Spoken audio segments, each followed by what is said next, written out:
The Scholar-Gipsy by Matthew Arnold. Go, for they call you, shepherd from the hill. Go, shepherd, and untie the wattled coats. No longer leave thy wistful flock unfed, nor let thy bawling fellows rack their throats, nor the cropped herbage shoot another head. But when the fields are still, and the tired men and dogs all gone to rest, and only the white sheep are sometimes seen, cross and recross the strips of moon-blanched green. Come, shepherd, and again begin the quest.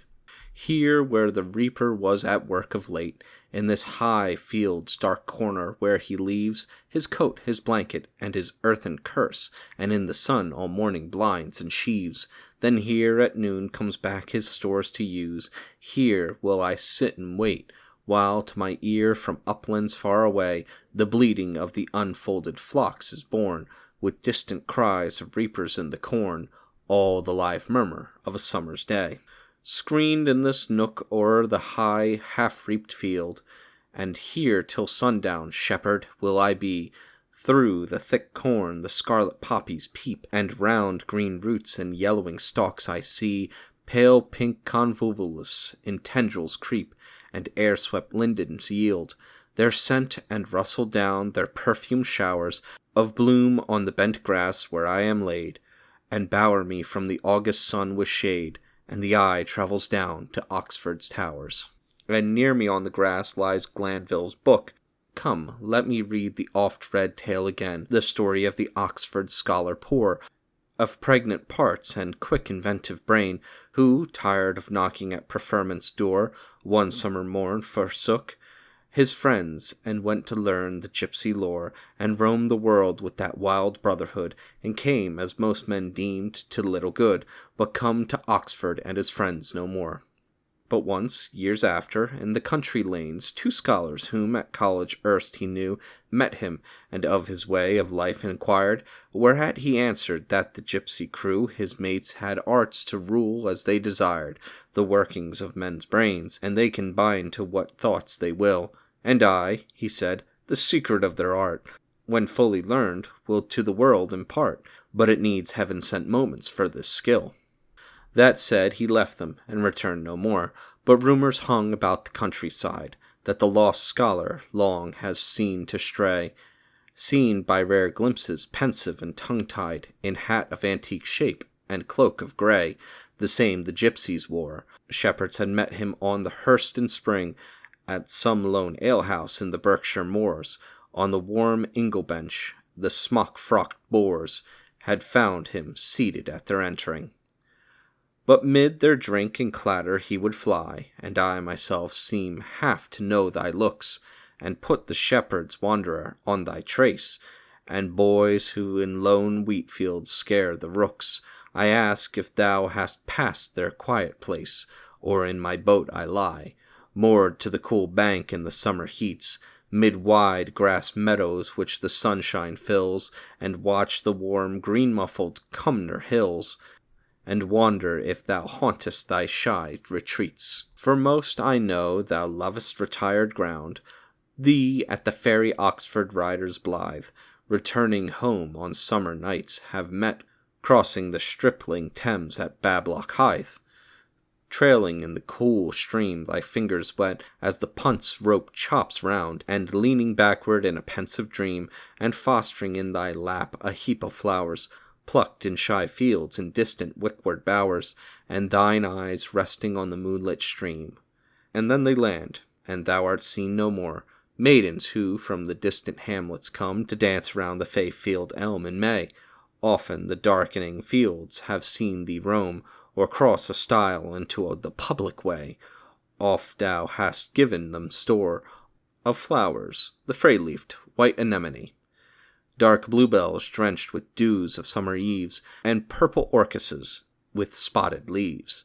But none hath words she can report of thee. And above Godstow Bridge, when haze times here, in June, and many a scythe in sunshine flames, men who through those wide fields of breezy grass, where black-winged swallows hunt the glittering Thames, to bathe in the abandoned Lasher Pass, have often passed thee near, sitting upon the river bank o'ergrown, marked thine outlandish garb, thy figure spare, thy dark vague eyes, and oft abstract air.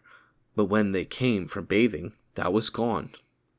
At some lone homestead in the Cumnor Hills, where at her open door the housewife darns, thou hast been seen, or hanging on a gate, to watch the threshers in the mossy barns. Children who early range these slopes and late for cresses from the rills, have known thee eyeing, all in April day, the springing pasture and the feeding kine, and mark thee when the stars come out and shine, through the long dewy grass move slow away. In autumn, on the skirts of Bagley Wood, where most gypsies by the turf-edged way pitch their smoked tents, and every bush you see, with scarlet patches tagged and shreds of grey, above the forest ground called Thessaly, the blackbird, picking food, sees thee, nor stops his meal, nor fears at all, so often has he known thee past him stray, wrapped, twirling in thy hand a withered spray, and waiting for the spark from heaven to fall. And once in winter, on the Cause Hill chill,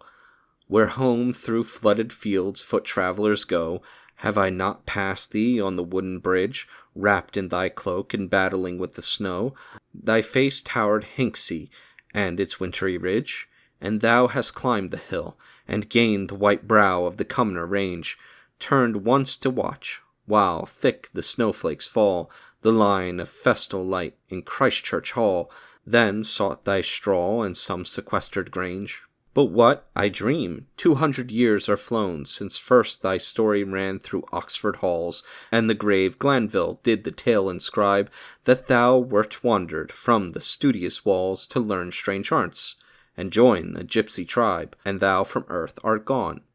Long since in some quiet churchyard lay, some country nook where o'er thy unknown grave tall grasses and white flowering nettles wave, under a dark, red-fruited yew-tree's shade. No, thou hast not felt the lapse of hours, for what wears out the life of mortal men? 'Tis that from change to change their being rolls. 'Tis that repeated shock again, exhaust the energy of strongest souls, and numb the elastic powers, till having used our nerves with bliss and teen, and tried up 1,000 schemes our wit, to the just pausing genius we remit our worn-out life, and are what we have been. Thou hast not lived, why shouldest thou perish so?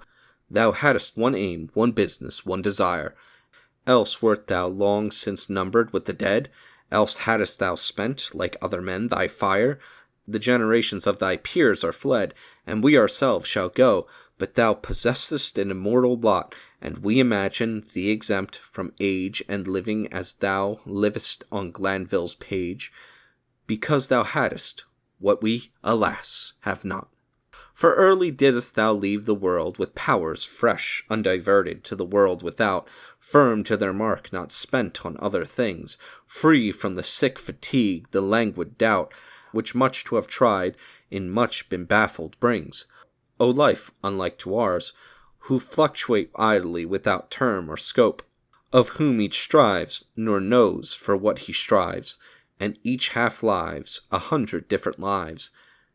who wait like thee, but not like thee, in hope.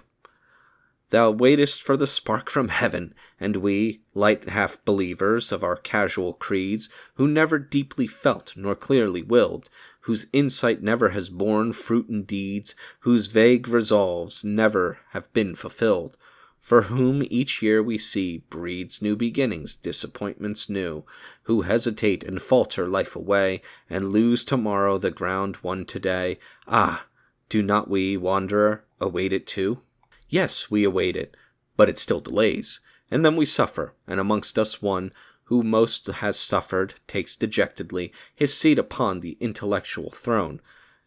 and all his store of one sad experience he lays bare of wretched days, tells us his misery's birth and growth and signs, and how the dying spark of hope was fed, and how the breast was soothed, and how the head, and all his hourly varied anodynes. This for our wisest, and we others pine, and wish the long unhappy dream would end, and waive all claims to bliss, and try to bear with close-lipped patience for our only friend, sad patience, too near neighbor to despair. But none has hope like thine. Thou through the fields and through the woods dost stray, roaming the countryside, a truant boy, nursing thy project in unclouded joy, and every doubt long blown by time away. O born in days when wits were fresh and clear, and life ran gaily as the sparkling Thames, before this strange disease of modern life, with its sick hurry, its divided arms, its heads o'ertaxed, its palaced hearts, was rife. Fly hence our contract fear, still fly, plunge deeper in the bowering wood, averse, as Dido did with gesture stern, from her false friend's approach, in Hades' turn, wave us away, and keep thy solitude. Still nursing the unconquerable hope, still clutching the inviolable shade, with a free onward impulse brushing through, by night the silvered branches of the glade, far on the forest skirts, where none pursue, on some mild pastoral slope, emerge, and resting on the moonlit pales, freshen thy flowers as in former years, with dew, or listen with enchanted ears, from the dark tingles to the nightingales. But fly our paths, our feverish contact fly, for strong the infection of our mental strife, which, though it gives no bliss, yet spoils for rest, and we should win thee from thy own fair life, like us distracted, like us unblessed. Soon thy cheer would die, thy hopes grow timorous, and unfix thy powers, and thy clear aims be crossed and shifting made,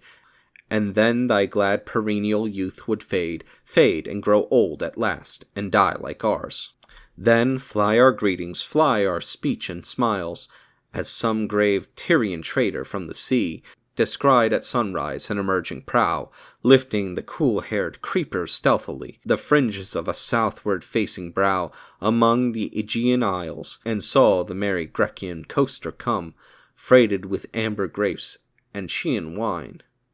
green bursting figs, and tunnies steeped in brine, and knew the intruders of his ancient home, the young, light-hearted master of the waves, and snatched his rudder, and shook out more sail, and day and night held on indignantly, o'er the blue midland waters with the gale, betwixt the Syrtes of soft Sicily, to where the Atlantic raves, outside the western straits and unbent sails, there, where down cloudy cliffs, through sheets of foam, shy traffickers, the dark Iberians come, and on the beach undid his corded bales.